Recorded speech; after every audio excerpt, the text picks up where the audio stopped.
kenapa aku milih dua universitas tersebut, karena memang untuk bidang yang ingin aku geluti dan untuk ilmu yang aku perlukan agar aku dapat menjadi seseorang yang bisa dianggap expert lah di bidang yang ingin aku tekuni, itu ilmunya ada di dua tempat itu gitu.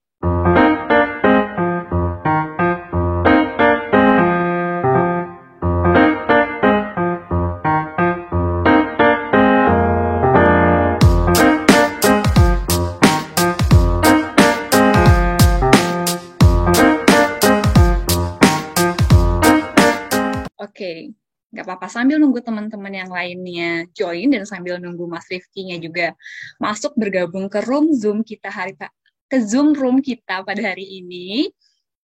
Oke, halo Kak Nurmalita Manalu. Oke, mungkin sebelumnya buat teman-teman selain mikrofonnya dimatikan, ya nggak apa-apa Kak. Tolong videonya juga dimatikan. Nanti kalau misalkan di tengah-tengah sesi ada kesempatan untuk ngobrol sama Mas Rifki, dinyalain mikrofon dan videonya is okay. Oke, aku sapa dulu buat teman-teman yang udah hadir nih. Di sini udah ada 17 orang. So, halo semuanya, selamat pagi. Hari Sabtu, makasih banyak banget udah datang, udah join pagi hari ini untuk ngobrol sama aku. Balik lagi, Nuzulina Fitri. Dan nanti kita akan ada lagi pembicara kita yang akan datang yang gak kalah kerennya dari pembicara-pembicara yang kita udah datang sebelumnya. Teman-teman juga udah pasti tahu beliau karena udah lihat dari poster yang kita sebar dan mungkin itu alasan teman-teman datang ke acara ini pada pagi hari ini untuk bertemu langsung sama beliau dan mungkin nanti di tengah-tengah bisa ngobrol langsung. Anyway, karena ini masih di tengah-tengah pandemi dan juga PPKM karena kemarin kasusnya lagi naik-naik banget. So, I hope everyone, teman-teman dimanapun berada, sehat-sehat selalu. Mudah-mudahan nggak cuman teman-teman doang yang sehat, tapi juga orang-orang di sekitar teman-teman, baik itu orang tua, keluarga, dan kerabat lainnya di sekitar teman-teman. Oke. Coba kita lihat dulu. Oke. Sambil nunggu yang lain join dan Mas Rifki-nya juga belum join nih, aku mau membuka acara pada pagi hari ini dengan mungkin memperkenalkan terlebih dahulu pembicara kita yang akan hadir, tapi dengan cara mau ngajakin teman-teman kita baca berita bareng, baca berita tentang latar belakang dari, sebentar aku share screen dulu. Ini aku kemarin udah searching nih tentang Mas Rifki dan banyak banget, tapi aku ambil aja salah satu kanal berita yang memuat tentang latar belakang beliau. Ini dari, sebentarnya ketutupan. Ini dari kanal berita kompas.com dengan judul Rifki, dosen UGM, pernah gagal UN, tapi lulus dari Oxford dan Harvard. Kita baca bareng nih, teman-teman, sedikit informasi tentang Mas Rifki. Mudah, menginspirasi, dan berprestasi. Itulah gambaran dari dosen Fakultas Hukum UGM Muhammad Rifki Wicaksono yang belum lama telah diwisuda dari program Master Hukum Harvard University. Mas Rifki sudah berhasil lulus dengan mengantongi 2 penghargaan Dean Scholar Prize. Halo Mas Rifki. Karena gini, saya lanjut dulu ya Mas. Background bentar. Iya. Nggak apa-apa Mas, saya lanjut dulu nih, lagi ngajak teman-teman baca berita sebentar. Oke, Mas Rifki ini baru aja ngantongi 2 penghargaan di Scholar Prize karena mendapatkan nilai tertinggi untuk 2 mata kuliahnya, yaitu Mediation and International Commercial Arbitration. Dia juga mendapatkan predikat honors untuk tesisnya yang merumuskan Theory of Harm baru untuk hukum persaingan usaha Indonesia dalam menganalisis merger di pasar digital. Tahun ini, dosen yang akrab disapa Rifki menjadi satu-satunya orang Indonesia, satu-satunya yang lulus dari program Master of Laws Harvard Law School, atau lebih dikenal sebagai alma mater mantan Presiden Amerika Serikat Barack Obama. Jadi, Mas Rifki ini adik tingkatnya Obama. Keren banget nggak tuh? Adik tingkatnya Obama. Oke, karena Mas Rifki udah hadir nih, saya tutup dulu, stop share screen. Kita langsung aja sapa orangnya yang ada hadir di sini. Halo Mas Rifki, selamat pagi. Selamat pagi, Nuzul. Ini lagi di Harvard ya Mas ya? Lagi di depan Harvard ya Mas? Iya. di depan perpustakaannya. Waduh, sehat-sehat selalu ya Mas ya. Gimana kabarnya Mas? Sehat. Gimana kabarnya Mas Rifki? Baik, sehat. Habis Selain lagi, sarapan, oh, habis yoga. oh di Harvard juga masih pagi ya Mas ya? Sama kayak di Indonesia ya? Iya, sama. Anyway, Mas Rifki, selain sibuk nih dari tadi yang aku baca di kanal berita, selain sibuk menjadi dosen di Fakultas Hukum UGM, sibuk apa aja sih Mas Rifki sekarang? Eh, Sibuk ngisi acara kayak gini. Apa Untuk berbagi namanya? inspirasi Kebetulan gitu ya Mas? habis habis lulus kemarin, ya alhamdulillah jadi inilah apa namanya, banyak teman-teman yang mungkin pengen ngobrol, pengen dengar cerita gitu selama selama perjalanan kuliah, terus ya apa namanya, ngisi beberapa acara lah, termasuk tentang scholarship kuliah, tapi juga tentang hukum juga ada. Nanti malam saya akan ngisi juga gitu, ada acara tentang apa, bahas tentang mergernya Gojek gitulah, yang kebetulan itu emang bagian dari penelitian saya gitu. Oke, jadi Isunya. cukup sibuk ya Mas ya? Makasih banyak Lumayan, banget ya udah lumayan. ngasih Iya. waktu untuk teman-teman Transformi pagi ini ngobrol-ngobrol. Semoga teman-teman di sini juga semangatnya nggak kalah sama Mas Rifki pagi hari ini. Mungkin sebelum Amin. mulai nih Mas Rifki, aku mau bilang sama teman-teman nanti boleh selama apa namanya selama sesi ini take a picture atau take a video. Nanti di setelah acara ini selesai, jangan pas acara ya, karena fokus aja kita ngobrol-ngobrol bareng. Setelah acara selesai bisa teman-teman masukin Instastory, masukin apa ya terkait apa sih yang teman-teman dapat dari acara ini, nanti tag kita Transformi dan juga tag Mas Rifki, tapi jangan lupa follow juga. Nanti ada hadiah menarik buat sekitar 3 orang teman-teman. Hadiahnya apa nanti kita kasih tahu, tapi dilakuin aja dulu kuisnya. Oke, Mas Rifki, pagi hari ini kita akan ngobrolin tentang the secret recipe of getting to Oxford and Harvard University. 2 alma mater Mas Rifki ini. Oke, langsung aja Mas Rifki. Gimana sih perjuangannya Mas Rifki lulus dari 2 universitas tersebut? Yang jelas perjuangannya ini ya, apa namanya, perjuangannya dimulai jauh hari sebelum apply bahkan, karena untuk kita bisa apply ini kan tingkat master ya, maksudnya ini kuliahnya kan tingkat master, jadi jelas yang kita submit itu adalah performance kita selama S1 gitu. Jadi makanya kalau teman-teman di sini masih ada yang kuliah S1 gitu, salah satu hal yang aku juga selalu sharing lah ke mahasiswaku dan juga menteesku adalah kalau kalian punya mimpi itu kalau bisa plan it ahead gitu. Maksudnya itu direncanakan sedini mungkin lah, bahasa ininya ya, bahasa bakunya tuh. Maksudnya direncanakan sedini mungkin dan bermimpilah sebesar mungkin gitu.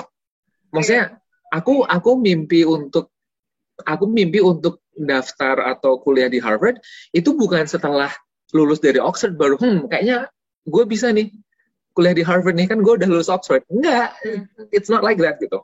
Aku dulu bermimpi untuk pengen Oxford sama Harvard udah dari kecil, bahkan udah dari apa ya, aku masih kecil ya, karena dulu kebetulan aku ngefans banget sama Harry Potter gitu kan. Terus apa kayak itu, makanya kayak kalau Oxford kan syutingnya kan di situ, terus gitu kan. Terus apa kalau Harvard ya obviously it's the number 1 university in the world gitu. Jadi apa plesetannya Harvard tuh Hogwarts gitu.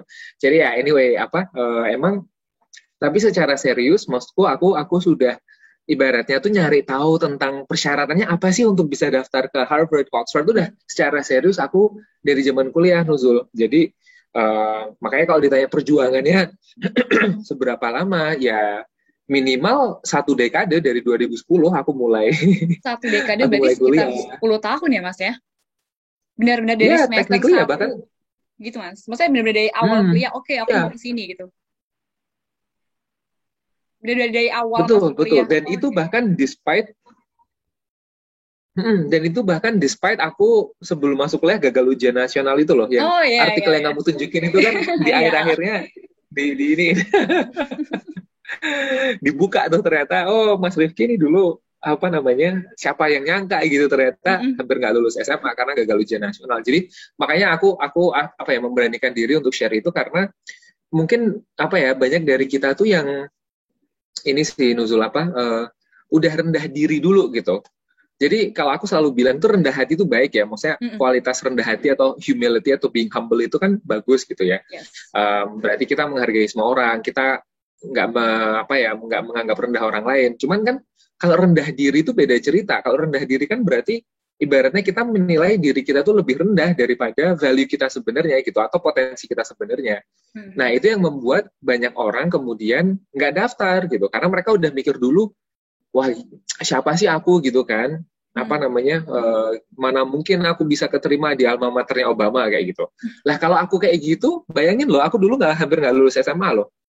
Maksudnya anak yang hampir nggak lulus SMA coba. Kalau Maksudnya apa misalnya dia, itu, apa kegagalan itu juga apa ya, menjadi salah satu cambuk gitu. Akhirnya kayak Mas Bangkit, oh iya aku salah nih kayak gitu. Apakah salah satu kegagalan ya juga itu? pasti Nuzul, justru itu apa ya, momen gagal itu adalah salah satu bisa dibilang turning point di dalam Oh hidupku iya yang kan. paling berharga. Aku sangat bersyukur sama sama Allah, sama Tuhan ya, atas kejadian itu, karena itu kejadian yang membuat aku kayak 180 derajat kayak oke, kamu tuh nggak bisa cuman mengandalkan kemampuan atau bakat atau ini alami gitu loh, kayak Mm. nggak ada ceritanya tuh orang kayak maksudnya bisa bener-bener sukses ya dalam dalam kehidupan ini cuman hanya mengandalkan bakat atau kemampuan atau koneksi atau ini keluarga tuh nggak bisa gitu. Tetap kamu harus berjuang mati-matian, dan aku merasa aku sadar pas waktu SMA itu aku di situ apa jatuhnya tuh karena aku menganggap bahwa oh ya aku kan udah bisa lah, insya Allah udah ini gitu. Ya waktu itu juga ikut lomba debat segala macam, mewakili Indonesia di kejuaraan debat internasional. Jadi udah ngerasa oke, ini bisa nih. Tapi I didn't put in the work gitu loh. Aku nggak mempersiapkan seserius yang seharusnya aku mempersiapkan untuk ujian nasional. Aku terlalu fokus di debat. Nah akhirnya itu juga jadi apa ya, motivasi buat aku kuliah, membuat aku sadar bahwa satu, hard work itu number one gitu. Hard work and work smart ya. Work hard and work smart itu number one. Kayak nggak, ibaratnya tuh kayak mau kamu punya bakat alami seini apapun, tapi kalau itu nggak diasah pasti akan tumpul gitu kan. Uh, jadi itu yang satu. Yang kedua juga membuat aku sadar bahwa tetap prioritas nomor satu sebagai seorang siswa atau mahasiswa adalah akademis gitu. Aku dulu kesalahannya kan terlalu fokus ke ekstrakurikuler, akhirnya mengabaikan yang core, which is akademisnya harus, makanya jadi gagal. Nah kemudian aku pas waktu kuliah aku jadi mengubah mindsetnya, oke, tetap nomor satu adalah akademis, baru prioritas kedua adalah ekstrakurikuler. Gimana caranya biar tetap bisa balance gitu. Oke, berarti gak cuma ngandelin bakat, gak cuma ngandelin hal-hal yang di luar kita, tapi juga work hard dan work smart ya Mas ya, itu yang paling penting. Anyway, Mas Rifki, tadi kan Mas Rifki cerita, oke, dulu aku salah satu initiate awalnya kenapa milih Oxford karena suka sama Harry Potter kayak gitu. Tapi apakah apa ya, ada alasan lain gitu? Kalau melihat dari peringkatnya kan Oxford dan Harvard ini sering balap-balapan nih menjadi apa namanya, top universitas dunia gitu. Apa karena popularitasnya atau karena Mas Rifki kan hukum nih? Atau misalkan jurusan hukum di Oxford dan Harvard ini adalah yang terbaik dalam segi ini atau ini gitu. Gimana Mas Rifki? Ya, pastinya ini ya Nuzul, apa namanya, jadi apa yang maksudnya pastinya consideration selain bahwa punya childhood dream atau mimpi masa kecil itu jelas playing a big role ya. Maksudnya aku pengen kuliah di sana nggak cuma biar bisa pakai jubah biar ngerasa kayak Harry Potter terus pakai mainan gitu, of course not gitu. Walaupun juga memang pas di Oxford pakai ada jubah, ternyata memang jubah Harry Potter tuh ya ada di Oxford sih. Cuman jelas consideration lain yang lebih akademis dan lebih teknis sangat mempengaruhi. Yang aku mau bilang juga adalah, maksudku gimana ya, kayak nggak semua orang tuh harus kuliah di Harvard atau Oxford gitu. Kenapa aku milih dua universitas tersebut? Karena memang untuk bidang yang ingin aku geluti dan untuk ilmu yang aku perlukan agar aku dapat menjadi seseorang yang apa ya, bisa dianggap expert lah di bidang yang ingin aku tekuni, itu ilmunya ada di dua tempat itu gitu. The best professors are there gitu. That's the thing. Jadi maksudku Ya nggak harus semua orang, maksudnya kayak bukan berarti kita kemudian mendewa-dewakan institusi atau gelar ya, karena yang aku juga sering sampaikan ke teman-teman adalah bahwa it's not actually about the degree gitu loh, it's not about the degree itself. Karena kalau kamu punya degree tapi kamu tidur seharian nggak ngapa-ngapain ya udah, maksudnya kamu nggak akan ada kontribusi apa-apa gitu. The most important thing is actually what you do with your degree.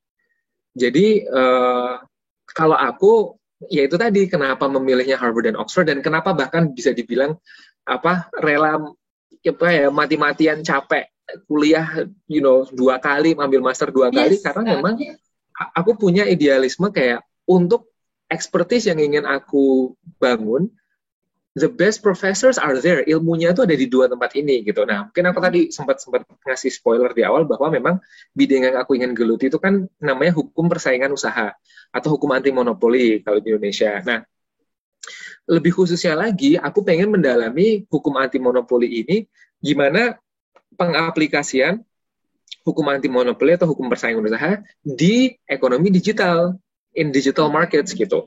Karena ternyata setelah aku membaca beberapa riset-riset yang terbaru, termasuk juga riset dari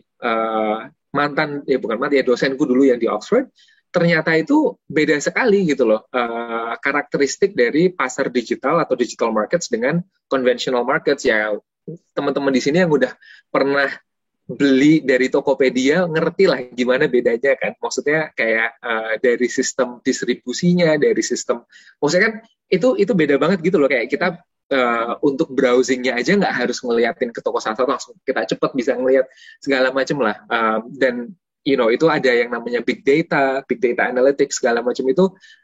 Aku ya karena ini bukan tentang hukum, aku nggak akan terlalu dalam, cuman yang mau aku bilang adalah untuk bisa menguasai bidang ini, aku sadar bahwa aku harus punya kompetensi di bidang hukum persaingan usaha, tapi juga di hukum teknologi gitu.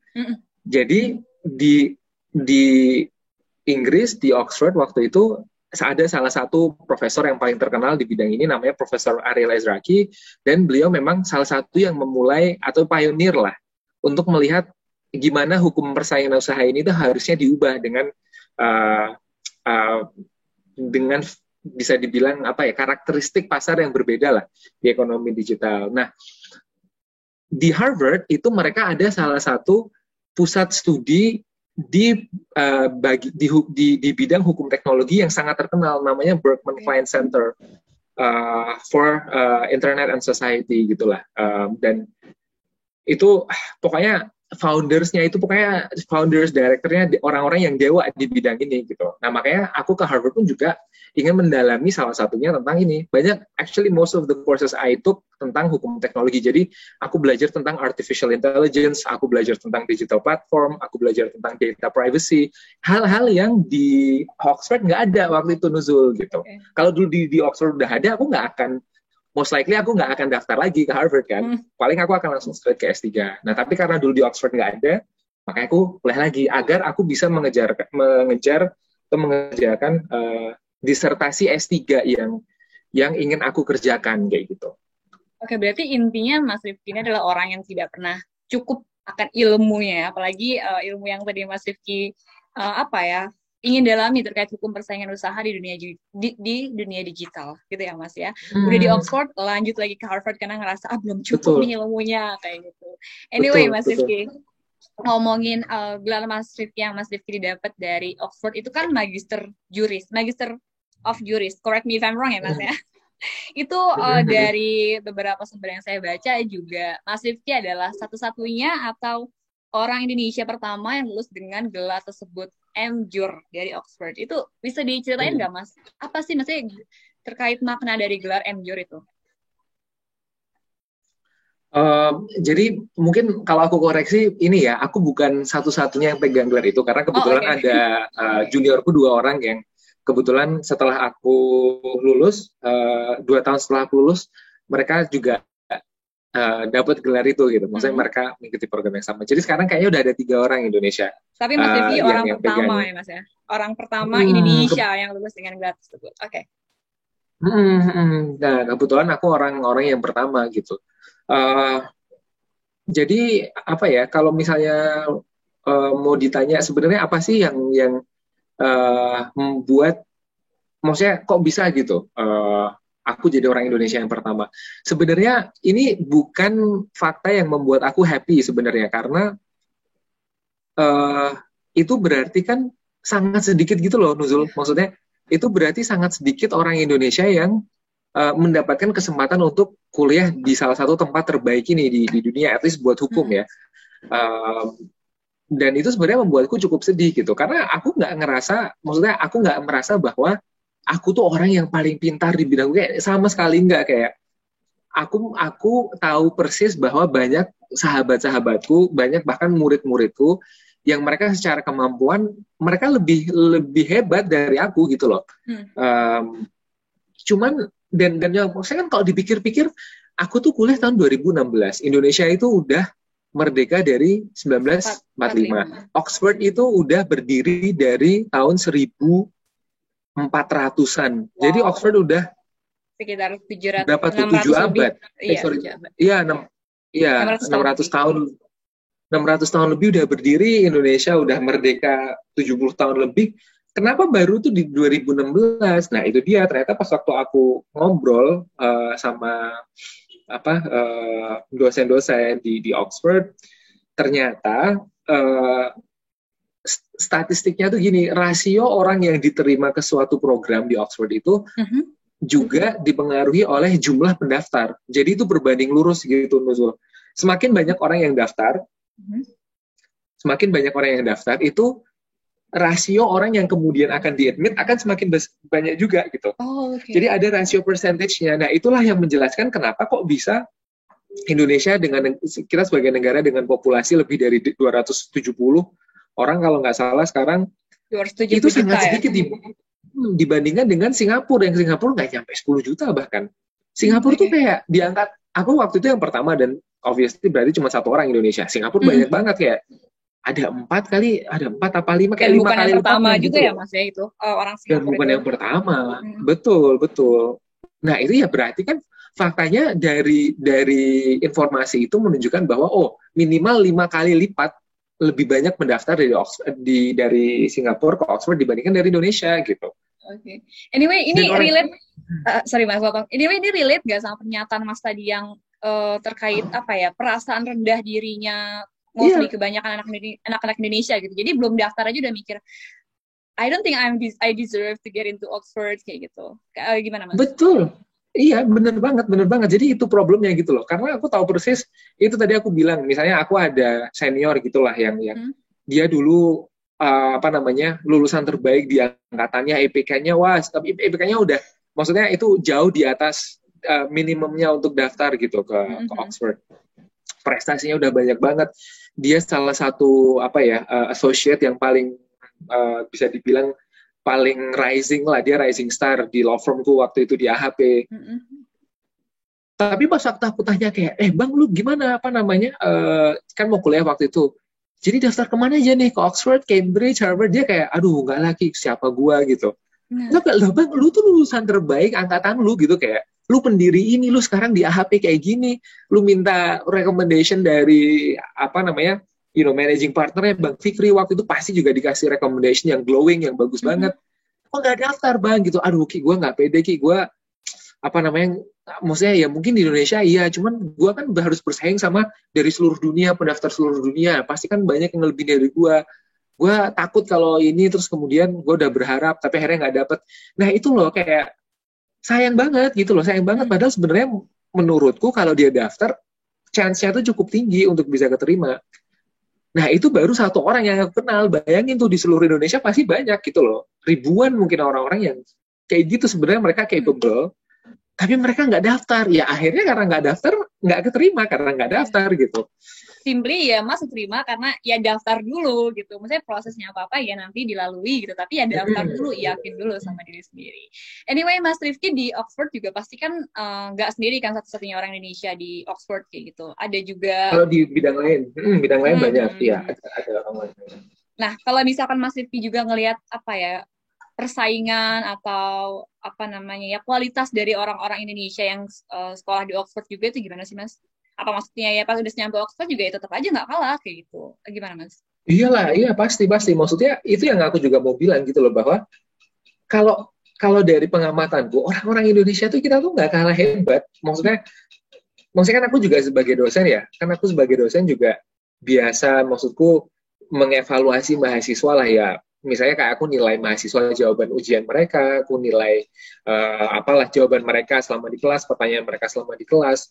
Ya aku bisa bilang bahwa ya mahasiswa-mahasiswa aku pun juga sebenarnya nggak kalah gitu loh sama teman-temanku dulu yang di sana gitu. Maksudku dan orang-orang Indonesia lain yang di sana pun di bidang lain yang ngerjain S3 di bidang apalah, quantum physics lah.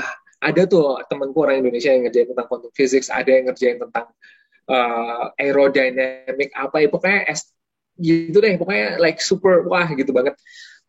Itu mereka nggak kalah hebat gitu loh sama-sama orang lain. Dan juga maksudnya orang Indonesia itu bisa berprestasi loh kalau kita memang diberi kesempatan atau memiliki kesempatan untuk kuliah di sana. Ya nyatanya sebelum aku contohnya nih, yang tahun lalu yang lulus dari Harvard Law School, sahabatku juga Andika Sudarman. Oke. Andika Sudarman ini kan dia orang Indonesia pertama yang di apa dipilih menjadi class marshal di Harvard Law School. Terus kemudian dia setelah itu pun dapat lagi award, dia dapat Dean's Award for Community Excellence. Jadi maksud gue tuh kayak, dan itu peer gitu. Kalau apa namanya untuk award itu tuh harus ada semacam voting atau ininya dari peers lah, dari teman-teman seangkatan kayak gitu. Nah, itu kan berarti dia itu kontribusinya ke angkatannya sangat dihargai oleh diakui ya sama teman-teman seangkatan dan oleh fakultas gitu. Nadira Afifah lah dapat ini, dia juga jadi ini kan, si Nadira sama si Andika kan dia jadi apa yang memberi speech pas waktu graduation. Itu kan kehormatan, salah satu kehormatan yang besar gitu. Jadi ya gitu, nyatanya orang-orang Indonesia itu kalau sudah apa ya berani untuk bermimpi dan berani untuk mendaftar dan akhirnya dapat kesempatan untuk kuliah di sana, nggak kalah hebat gitu. Berarti semuanya emang dimulai dari kepercayaan diri kita ya Mas ya, maksudnya orang lain ngelihat kita, oh kamu hebat gini-gini, tapi juga kalau misalkan nggak dari kita sendiri yang yakin sama kita sendiri juga ya you will know, you will go nowhere kayak gitu, kamu nggak akan pergi ke mana-mana. Oke. Anyway, Mas Rifki dulu waktu Oxford itu kalau nggak salah dapat beasiswa dari Jardine Foundation ya Mas ya. Nah, anyway buat teman-teman yang nggak tahu, Jardine Foundation itu adalah beasiswa yang diberikan untuk mereka yang keterima di University of Oxford juga Cambridge. Nah, itu apa aja sih Mas, apa ya maksudnya persyaratannya atau kualifikasinya untuk dapetin Jardine Scholarship waktu S2 di Oxford itu gimana sih Mas? Iya, jadi ini mungkin yang banyak teman-teman juga apa ya bikin minder gitu buat daftar ke Oxford itu kalau kita ngomong tentang funding gitu, pendanaan. Karena jelas jauh lebih mahal ya, maksudnya kuliah di sana jauh lebih mahal daripada di Indonesia, dan memang bahkan dibandingkan beberapa universitas yang ada di negara itu juga cenderung lebih, maksudnya bisa dibilang itu lebih mahal. Maksudku kuliah di Oxford itu dibandingkan beberapa universitas lain di Inggris pun tuition fee-nya lebih tinggi gitu. Dan sama juga Harvard, apalagi Harvard ya, karena mereka kan apa namanya ya private university dan emang sangat terkenal sangat mahal gitu. Jadi mungkin banyak teman-teman yang ngerasa kayak wah, kalaupun aku bisa daftar gimana nih fundingnya gitu, kayak aku mau duit dari mana gitu. Buat gambaran aja, kayak contohnya tuition fee-ku dulu di Oxford 25.000 pounds. Dengan rate course sekarang 20.000 lebih, berarti itu sekitar 500 juta. Lebih. Belum sama apa namanya living allowance dan segala living cost. Kalau di Harvard kemarin itu $68,000 dengan rate dolar sekarang berapa ya? 13.000 apa 14.000 ya? Itu berarti mungkin hampir 800-an juta. Ya, hampir 1 miliar untuk di sana aja, hidup di sana ya Mas ya. Baru tuition fee-nya tuh, belum sama living cost dan segala macam.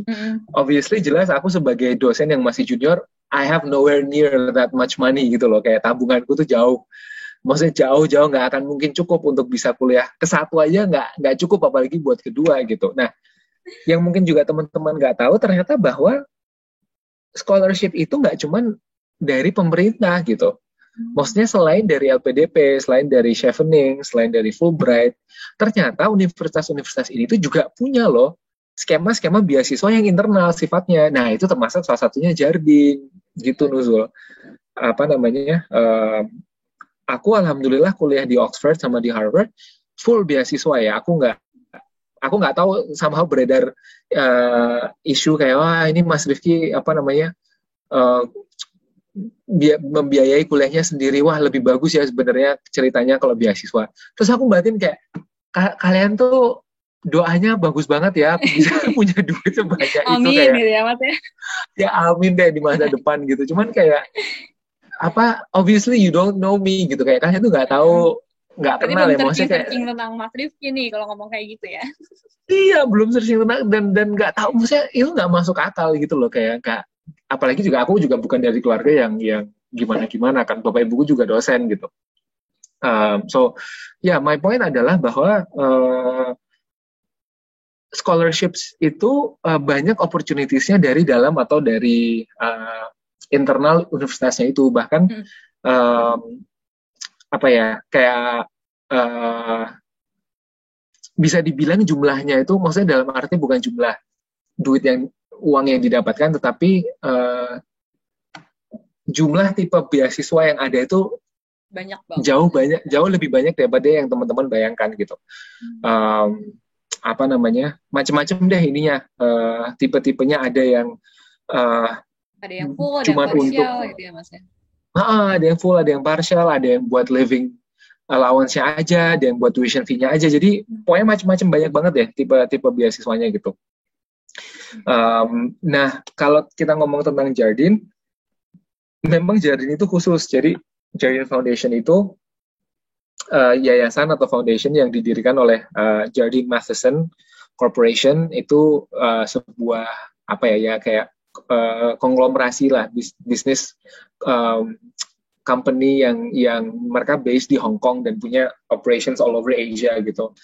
Terus mereka kebetulan memang pendirinya Jardine Matheson ini itu orang-orang yang lulusan Oxford sama Cambridge. Jadi mereka mendirikan beasiswa itu khusus untuk orang-orang yang berasal dari negara mereka melakukan bisnis yang keterima di Oxford atau Cambridge. Jadi memang salah khusus satunya kedua. Indonesia ya Mas ya?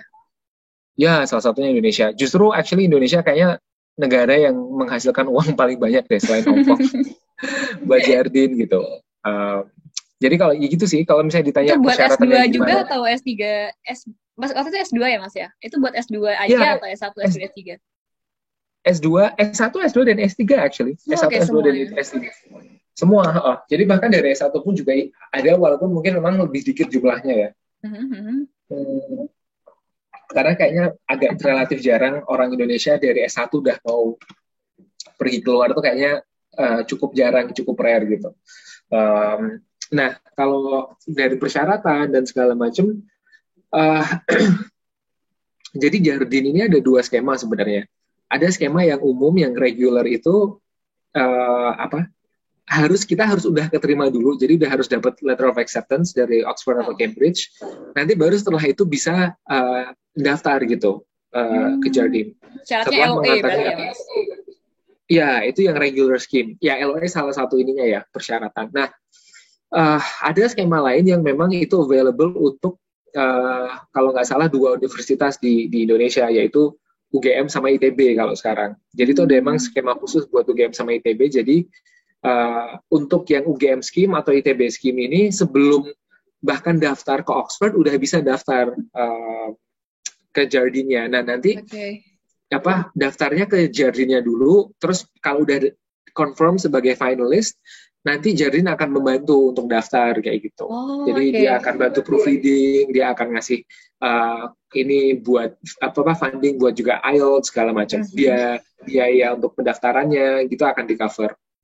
Mas Rifki kan dulu S1-nya di UGM ya Mas ya. Berarti Mas masuk ke skim yang kedua tadi yang khusus buat UGM dan ITB.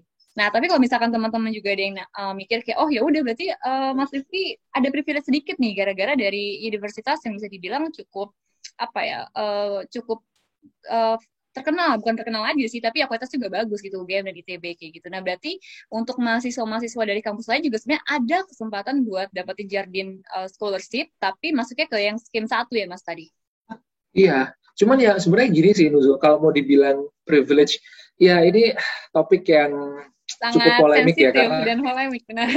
iya, karena menurutku kadang-kadang sorry to say orang kita agak latah ya. Jadi mereka mendengar konsep ini kan sebenarnya diomongin kan banyak di Amerika dan konteksnya tuh Oh, racial oke. privilege gitu. Maksudnya kita Mhm. bandingin antara orang white male Americans compared to misalnya yang minority, misalnya African Americans. Sebenarnya konteks awalnya tuh itu gitu.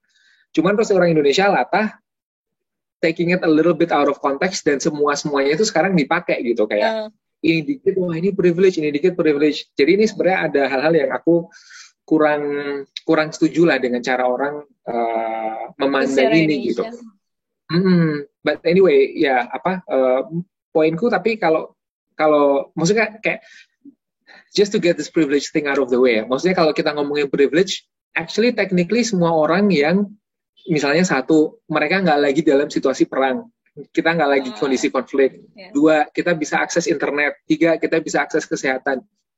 Technically semua orang yang bahkan memiliki tiga ini itu udah privilege dibandingkan misalnya orang yang di Afghanistan, di Irak, di Iran, di Palestine, di Israel, kayak gitu loh.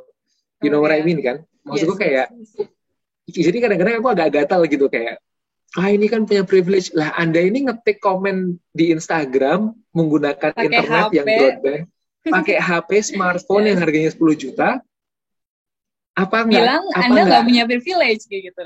exactly. Coba Anda ngomong itu ke teman-teman yang ada di Afrika sekarang gitu. Yang bahkan internet broadband aja mungkin belum nyampe yang fiber optics atau apa gitu. Infrastrukturnya belum ada.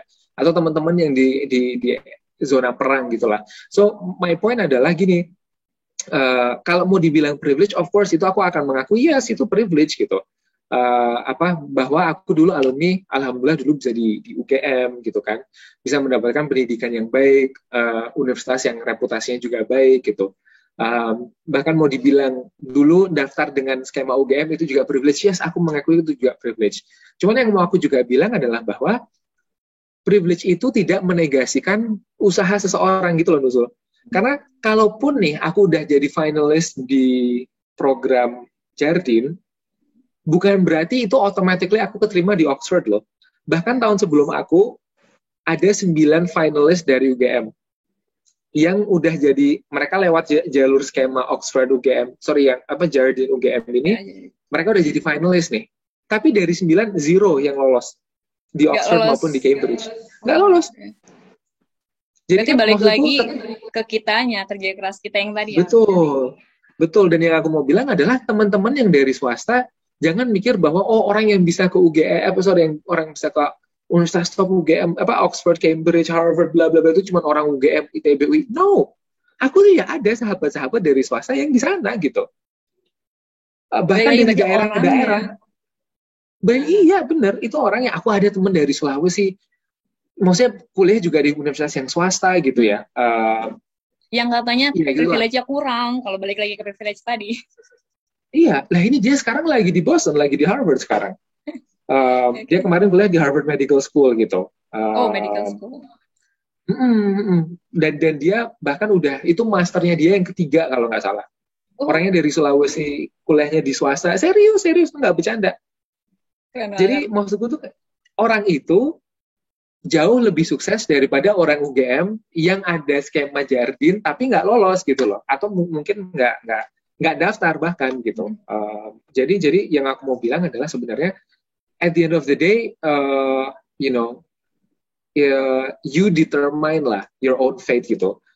Kalau kamu kalau kamu udah menganggap bahwa aduh aku ini bukan dari UGM nggak akan keterima, ya yang kamu pikirkan akan menjadi kenyataan kayak gitu. Tetapi sebaliknya kayak sahabatku ini, Mas Ardi namanya, yang dia tidak memandang dirinya rendah hanya karena dia dari lulusan swasta, ya bisa kuliah di Harvard, kuliah di UCL, University College London dan lain sebagainya. Dia jadi direktur di rumah sakit segala macam. Jadi ya gitu deh. Yes, in the end of the day, we determine our own fate, gitu ya, Mas. Oh ya, anyway, kalau misalkan S2 yang di Oxford tadi Jardine Scholarship, kalau misalkan di Harvard itu tadi Mas bilang juga dapat scholarship, itu apa Mas jenisnya? Jadi kalau di Harvard itu bahkan lebih istimewa lagi Nuzul. Jadi kalau di Oxford itu scholarship-nya kan merit based. Jadi kita bersaing, it's a competition kan. Jadi kita bersaing dengan ya, jadi maksudnya kan misalnya Jardine gitu. Jardine misalnya mereka ada slot 4 orang, terus ada yang daftar berapa lah dari semua orang yang keterima di Oxford, katakanlah ada 40 orang yang daftar, berarti 10%. Ya kita harus bersaing sama 40 orang lain itu kan, untuk bisa mendapatkan seat satu di antara 4 yang tersedia gitu. Kan makanya kemudian kita harus bikin application essays, kita harus interview, dan kita kan harus convince nih bahwa kita worth untuk didanain gitu. Kita harus demonstrate bahwa kita akan menjadi future leaders, kita akan memberikan impact, contribution yang kayak gitu-gitulah. Nah kalau di Harvard itu bukan berdasarkan merit based atau competition ya, kita nggak bersaing untuk mendapatkan scholarship-nya. At least kalau yang beasiswaku kemarin, karena kalau di Harvard itu sistem beasiswanya itu needs based, jadi bukan merit based, needs based. Jadi needs based itu berdasarkan kebutuhan finansial dari pendaftar. Nah makanya namanya itu sebenarnya programnya itu financial aid. Berarti kan dapat bantuan berarti dapat bantuan dari Harvard-nya langsung, Mas? Exactly. Karena mereka berpikirnya adalah gini, semua orang yang bisa keterima di Harvard adalah the best and the brightest. That's right. Udah nggak diragukan lagi kualitasnya. Semua orang yang bisa keterima Harvard itu semuanya qualified, semuanya hebat, semuanya punya potensi yang besar kayak gitu. Sehingga ya buat mereka yang diberikan funding itu sesuai dengan kebutuhan finansial mereka. Nah, kalau misalnya memang orang itu sebenarnya mereka mampu mendanai sendiri, ya udah mereka ngapain Harvard ngasih. Maksudnya kalau ada orang yang super brilliant, IPK-nya 4 segala macam, dan ternyata mereka dari keluarga yang kaya gitu ya, misalnya bapak ibunya CEO di mana, punya company macam-macam gitu ya, millionaires gitu. Ya Harvard mikirnya ngapain kita ngasih?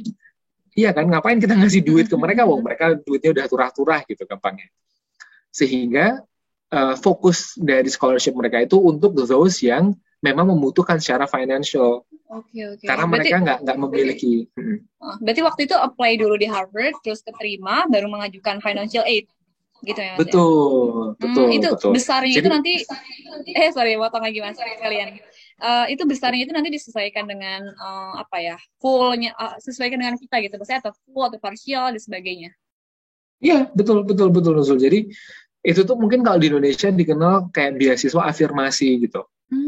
Kan kalau di Indonesia ada ya beasiswa afirmasi ya. Maksudnya ada beasiswa yang tracknya misalnya LPDP apa gitu kan, yang perguruan tinggi utama dunia. Tapi ada juga yang afirmasi buat misalnya yang inilah T3 kayak gitu. Yang maksudnya yang teman-teman yang mungkin secara finansial dari keluarga yang kurang mampu atau dari daerah-daerah yang jauh gitu ininya. Jadi sebenarnya kalau dipikir-pikir ya beasiswanya Harvard yang financial aid mirip kayak afirmasi itu jumlah yang mereka kasih bukan berdasarkan prestasi kita tapi berdasarkan kemampuan finansial. Jadi itu kita nanti akan ngumpulin kayak financial statement kita punya tabungan berapa, orang tua kita punya tabungan berapa, segala macam, punya aset apa kayak gitu. Jadi itu nanti akan di total, terus mereka nanti akan melihat proporsi ini dibandingkan dengan jumlah uang yang harus dikeluarkan untuk bisa kuliah di Harvard. Gitu. Jadi ya semua orang bisa daftar untuk maksudnya semua orang yang keterima Harvard bisa mendaftar untuk mendapatkan financial aid. Besarannya tergantung dari kebutuhan finansial mereka. Kalau ada orang dari keluarga milioner punya aset jutaan dolar, ya mungkin nggak akan dikasih, ya lu bisa aja silakan aja daftar, cuman belum tentu akan dapat gitu. Cuman misalnya ada juga kemungkinan tidak mendapatkan financial aid tersebut ya Mas ya? Oh sangat mungkin, sangat mungkin. Cuman ya itu tadi ya, alhamdulillah karena aku maksudnya ya mereka melihat bahwa memang secara financial aku nggak memiliki kemampuan untuk bisa membiayai itu gitu. Orang tua aku juga nggak memiliki kemampuan untuk membiayai, jadi mereka ngasih hampir full kemarin. Jadi dari 68.000 mereka ngasih 6.000. Nah, sorry, 60.000, 60,000. Wow. Oke. Berarti apa namanya nanti gini, sorry. Ada juga nggak sih Mas yang misalkan apa ya, dia udah daftar Harvard terus keterima, nggak dapat sama sekali beasiswanya, terus itu gimana Mas? Apakah dia tidak jadi ngambil Harvardnya atau gimana? Ya tergantung sih, Nuzul. Maksudku kalau misalnya memang orang itu kayak gini, kalau jadi financial aid ini ada dua. Ada yang tipenya tuh scholarship, jadi emang uang udah dikasih lepas kayak gitu ya. Ya kayak beasiswa, nggak ada kontraprestasi. Ada yang tipe kedua itu loan, karena kan kalau di Amerika tuh sebenarnya cukup lumrah lah, cukup umum bahwa untuk bisa ambil kuliah yang graduate study itu ngambil loan kayak gitu. Jadi bisa mix, apa namanya, misalnya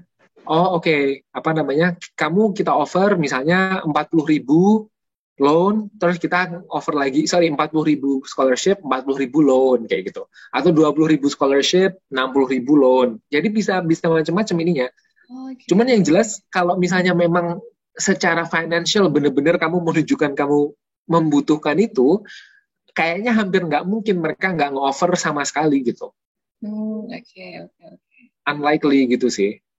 Oke. Anyway, Mas Rifki, karena sekarang udah diwisuda dari Harvard juga, udah dapat Master of Laws dari Harvard dan juga Magister Jus dari Oxford. Ada nggak sih pengaruhnya sama karir Mas Rifki sekarang? Apakah dengan memiliki 2 gelar tersebut, seorang Muhammad Rifki Wicaksono itu kayak, udah langsung lah ini gitu, dalam karirnya? Gimana tuh, Mas? First of all, that's a great question. Aku belum pernah, dari beberapa acara yang aku ngisi 2 bulan terakhir kayaknya belum ada yang nanyain ini deh. Cuman ya memang gimana ya, that's a question that I think a lot on my own time kayak gitulah. Maksudnya sebenarnya bukan ke gimana karirku setelah ini ya, tapi lebih ke bisa dibilang tanggung jawab lah.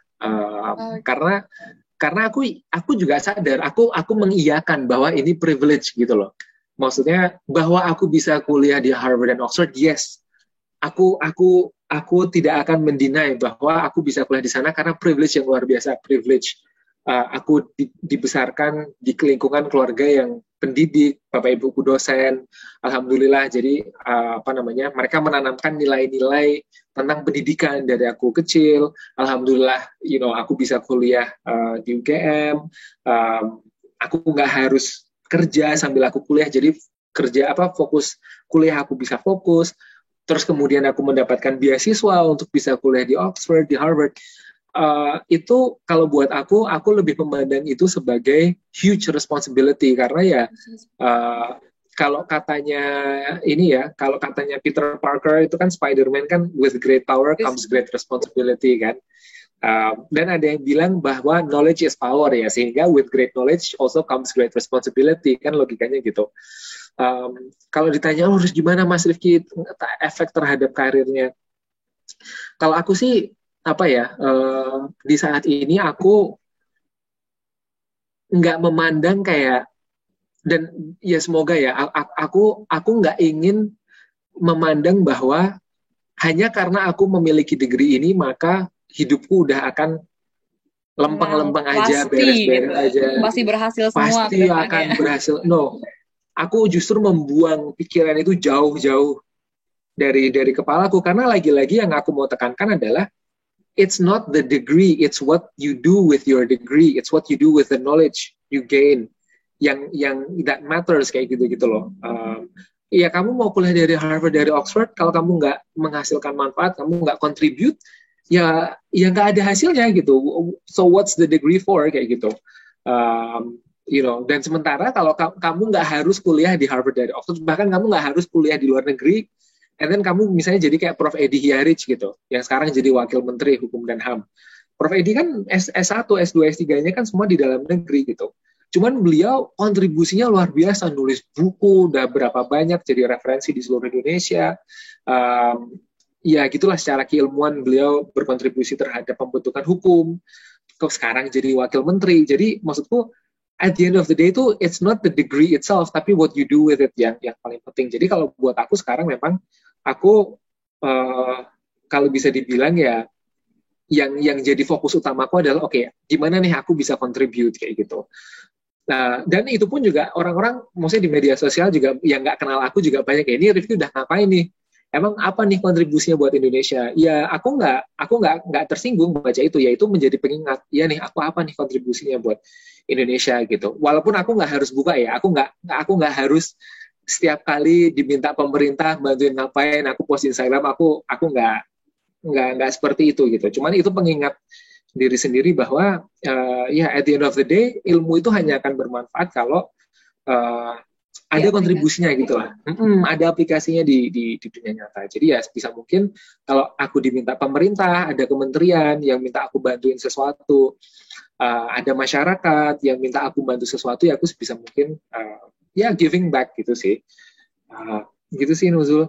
Oke, Mas Rifki. Anyway, ini mudah-mudahan masih ada waktu. Aku masih ada pertanyaan lagi, tapi mungkin karena teman-teman di sini udah semangat banget datangnya, boleh satu orang nggak apa-apa nanya, kita short question, ngobrol langsung nggak apa-apa sama Mas Rifki. Ada yang mau nanya nggak? Langsung dijawab sama Mas Rifki-nya.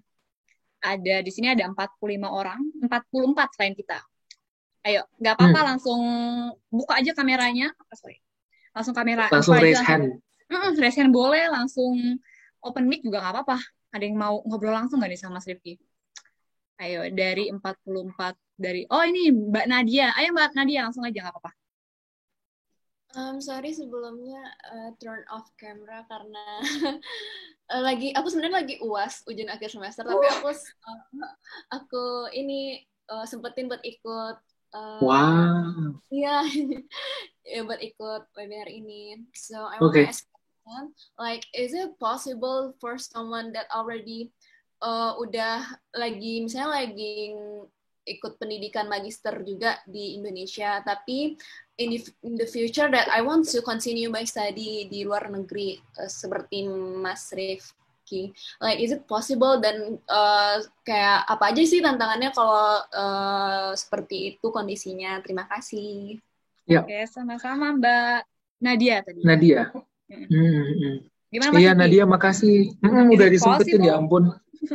Apa namanya? Iya, aku mau apresiasi nih Nadia lagi ujian, masih nyempetin ya. Moga-moga hari Sabtu nggak ada ujian ya, moga-moga. Ujiannya masih minggu depan. But ya anyway, thanks udah nyempetin. Kalau tadi terkait tentang ini ya, sekarang lagi ngambil magister atau program master di Indonesia. Terus di masa depan pengen nih sebenarnya kuliah di luar negeri gitu. Possible nggak ya? Aku bilang possible banget, sangat possible. Banyak banget kok teman-temanku, seniorku yang seperti itu gitu. Apa namanya?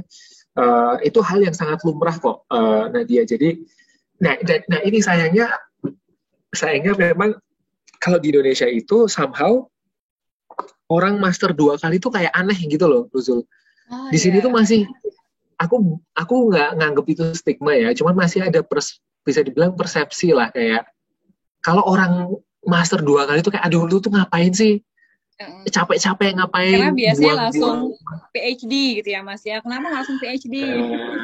Iya gitu kan, biasanya langsung PhD atau apalah, atau langsung kerja atau gimana gitu. Yang mau aku bilang adalah bahwa itu kalau kalian ngobrol sama teman-teman di misalnya ya di Eropa gitu, di Prancis, di Belanda, di Belgia, di Inggris, di Amerika ya, di Amerika gitu. Pokoknya di negara-negara yang maju, orang punya 2 master itu sangat lumrah, bahkan orang punya 2 PhD aja ada gitu. Bayangin S3 2 kali, berarti dia 8 tahun. Wow. Total buat riset gitu ya, karena kan satu PhD aja udah 4 tahun. Itu ada orang yang S3 2 kali itu ada gitu.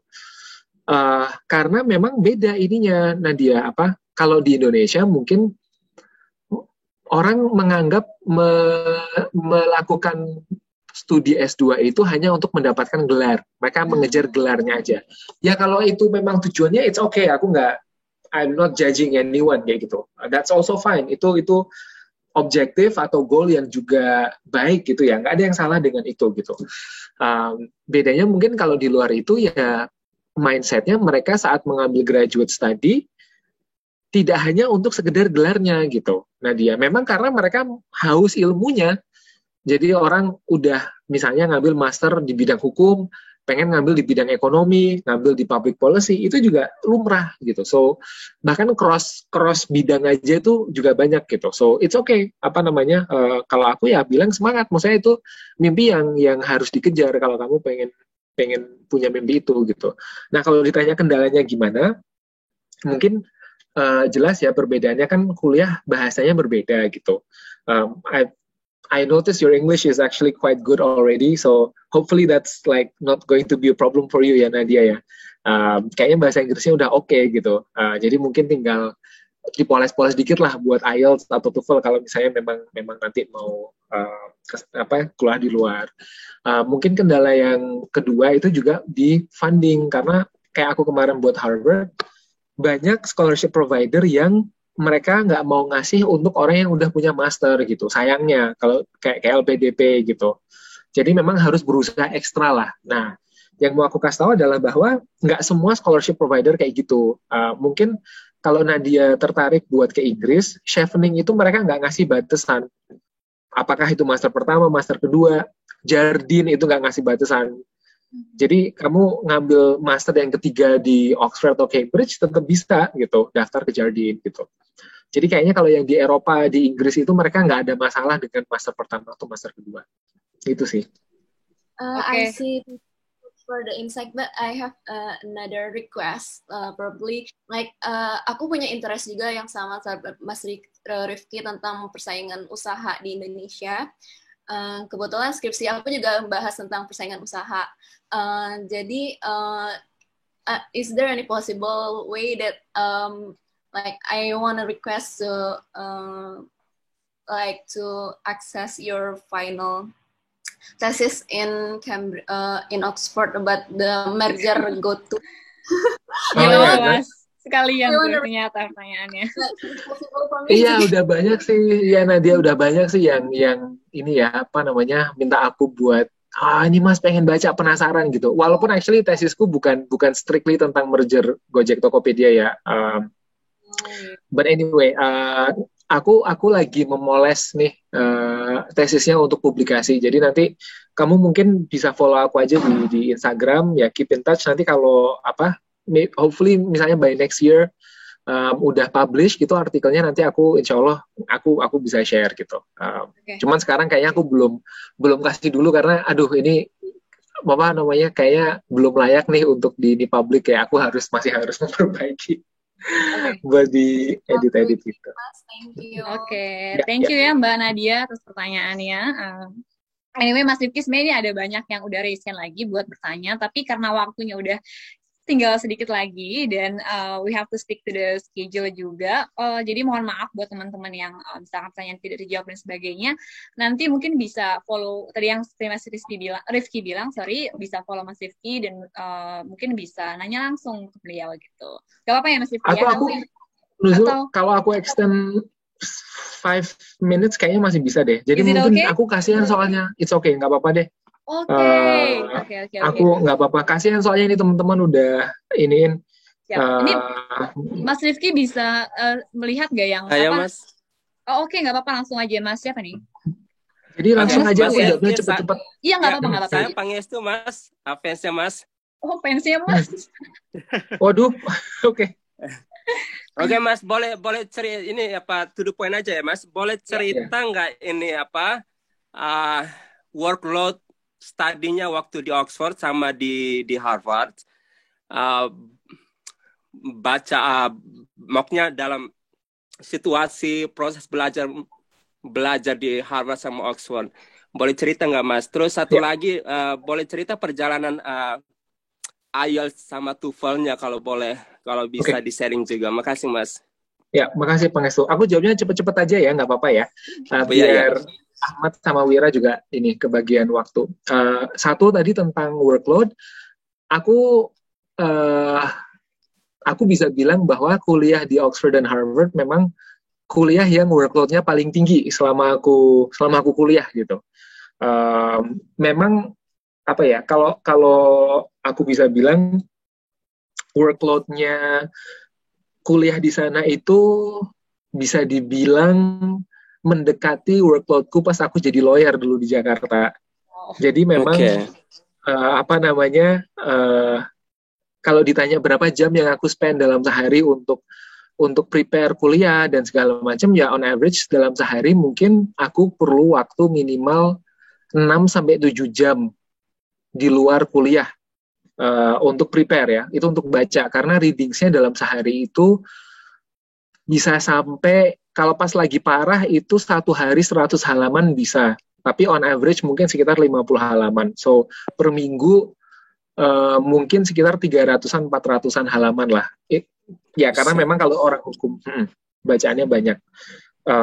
Kalau untuk IELTS sama TOEFL, aku juga nggak langsung ini kok. Aku tes berulang kali gitu, Pangestu. Aku nggak langsung sekali tes terus langsung tembus IELTS berapa gitu, 8 sekian tuh nggak. Aku emang mengulang gitu.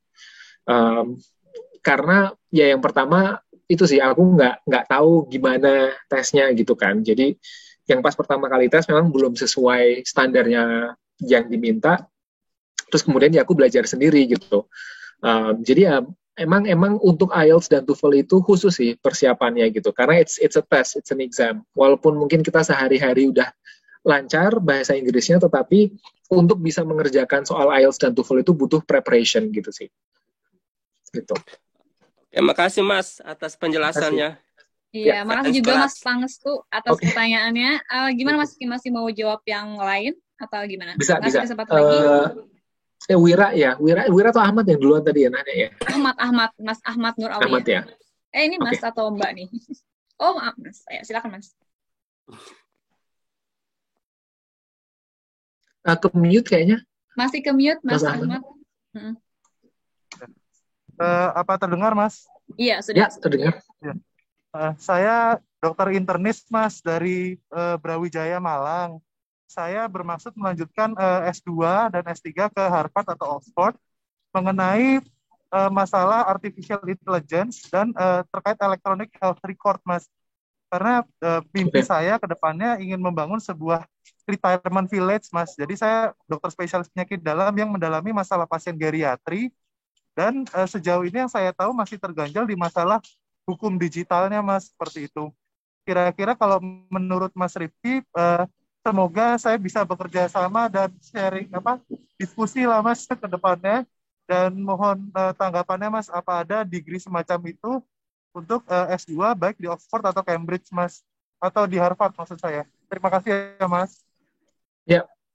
Wah, ini saya mau ngapresiasi juga nih Mas Ahmad, sebagai nakes ini, kalau katanya Pak Menteri kita kan tameng ini ya, tameng negara kita. Jadi saya mau apresiasi lah atas dedikasinya nih, udah membantu negara kita di masa pandemi yang lagi sulit. Kalau tentang degree S2 dan S3 sebenarnya karena ini bukan bidang saya ya, nun sewu, ini saya mungkin nggak memiliki pengetahuan atau keahlian yang cukup untuk bisa menjawab ini di bidang kedokteran, karena saya nggak bergerak di bidang itu gitu. Cuman yang mau saya bilang sih, secara umum memang isu bisa dibilang intersection antara artificial intelligence dengan health, dengan isu-isu health itu sekarang lagi sangat diperhatikan gitu oleh universitas-universitas yang top gitu. Bahkan kalau nggak salah di Oxford itu bahkan ada institut khusus yang field of research-nya itu membahas tentang ethics dan governance atau pengaturan tentang artificial intelligence. Jadi sih kalau saya sih buat Mas Ahmad, kalau bisa mencari S2 yang, jadi saran saya ya kalau bisa mencari S2 yang ada hubungannya dengan ini sangat baik. Mungkin kalau saya boleh saran, yang saya tahu misalnya ya, kan mungkin kayaknya research-nya Mas Ahmad kalau emang mau ada kaitannya dengan AI akan multidisipliner. Jadi saran saya buat Mas Ahmad, coba Mas Ahmad cari di Oxford ada namanya Oxford OAI, Oxford Internet Institute. Mereka ada degree Master of Science in Data Analytics atau apa yang kayak gitu-gitulah. Jadi karena memang kalau pengetahuan saya itu untuk bisa tembus ke S3 di Oxford atau Cambridge atau Harvard memang akan lebih mudah atau smooth kalau misalnya sudah pernah S2 di sana dulu Mas Ahmad gitu. Jadi kalau memang itu memungkinkan, saran saya itu dulu gitu, masuk dari S2-nya dari di OII misalnya yang tentang data analytics atau AI atau apapun itu. Kemudian nanti dari situ tuh buat apa ya, gateway untuk daftar ke S3. Apakah S3-nya di OII-nya atau di Fakultas Kedokteran, monggo. Tapi yang jelas sih saran saya kalau bisa mulai dari S2 masih memungkinkan, cari program yang bisa membantu gitu. Kalau misalnya enggak, S3 pun juga it's okay. Cuman lebih kayaknya kan chance-nya lebih tinggi kalau paling nggak pernah S2 di sana dulu. Gitu Mas Ahmad. Oke. Semoga. Terima kasih ya Mas. Iya, semoga bisa membantu menjawab Mas ke depannya, Mas. Amin. Ya, selamat ya Mas lulusannya. Semoga berkah. Terima kasih. Amin, makasih Mas Ahmad, makasih. Okay. Mas Rifki terakhir ya Mas Rifki. Pertanyaan dari dari siapa tadi? Dari Wira. Mas Wira. Silakan Mas Wira. Selamat siang Ki. Ini teman Mas Rifki atau gimana nih? Ini sama-sama dari alumni tapi beda jurusan nih. Oke. Ini Ki, kira-kira dari semua syarat itu yang dilihat sama Oxford sama Harvard tuh apa sih gitu, yang core-nya gitu. Itu yang pertama. Kemudian yang kedua, apa rekomendasinya tuh harus dari orang-orang berpengaruh gitu. Oke, gitu aja ya. Oke. Ya. Iya, Wira, jadi kalau ditanya apa sih yang paling core persyaratan, tergantung universitasnya sih, karena memang to make it short, masing-masing universitas itu memiliki, bisa dibilang, filosofi pendidikan yang berbeda, sehingga mereka juga memiliki, bisa dibilang, gambaran mahasiswa ideal yang berbeda gitu. Long story short, misalnya nih ya, kalau kayak di universitas yang seperti Oxford atau Cambridge, mereka itu sangat mengedepankan academic excellence dan bisa dibilang tuh kayak theoretical atau academic depth atau rigor itu sangat penting buat mereka. Nah, sehingga makanya kalau buat kayak Oxford atau Cambridge, mereka bahkan dari awal sudah menetapkan IPK minimal gitu. Jadi kayak mereka udah di halaman persyaratannya tuh kalau Oxford untuk daftar, misalnya yang programku kemarin MJUR itu 3,7. Whereas Harvard mereka nggak ada tuh standar minimal IPK. Jadi bahkan teman-teman IPK-nya 3 pas pun it's okay, tetap bisa daftar gitu. Karena memang filosofinya, approach mereka dalam pendidikan itu berbeda. Kalau Harvard mereka lebih mengedepankan mencetak kayak future leaders, mencetak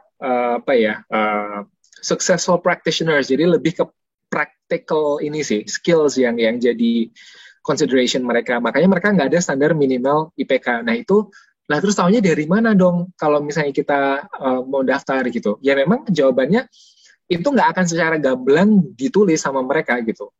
Tapi itu bisa diketahui dengan gini, contohnya misalnya ngobrol sama alumni atau dari persyaratan-persyaratan itu kita gimana ya? Kita menganalisis sendiri gitulah, apa yang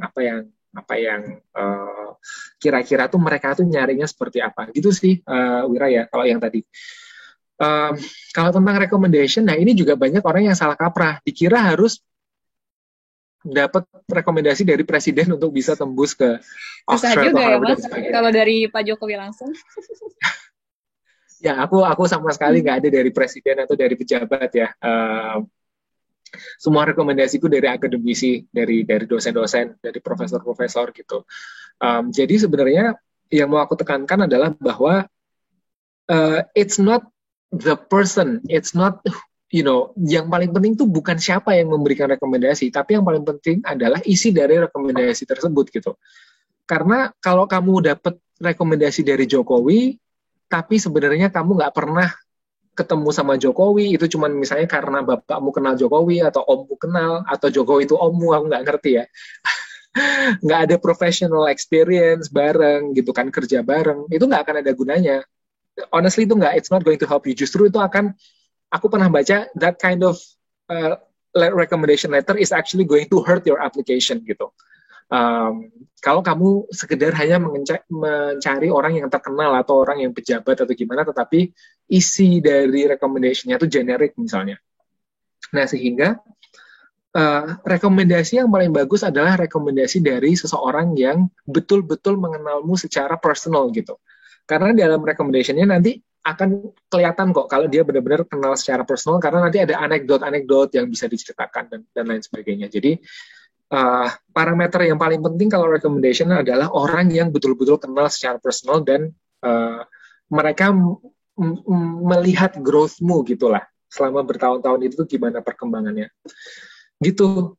Wira, semoga membantu. Yes, semoga membantu Mas Mitra. Anyway, Mas Rifki, karena udah lebih dari jam 11.30, oke langsung aja nih kita ke apa namanya, last apa ya, terakhir pesan terakhir kesan dan pesan terakhir untuk teman-teman yang hadir hari ini ataupun nanti teman-teman yang nonton lagi video kita hari ini.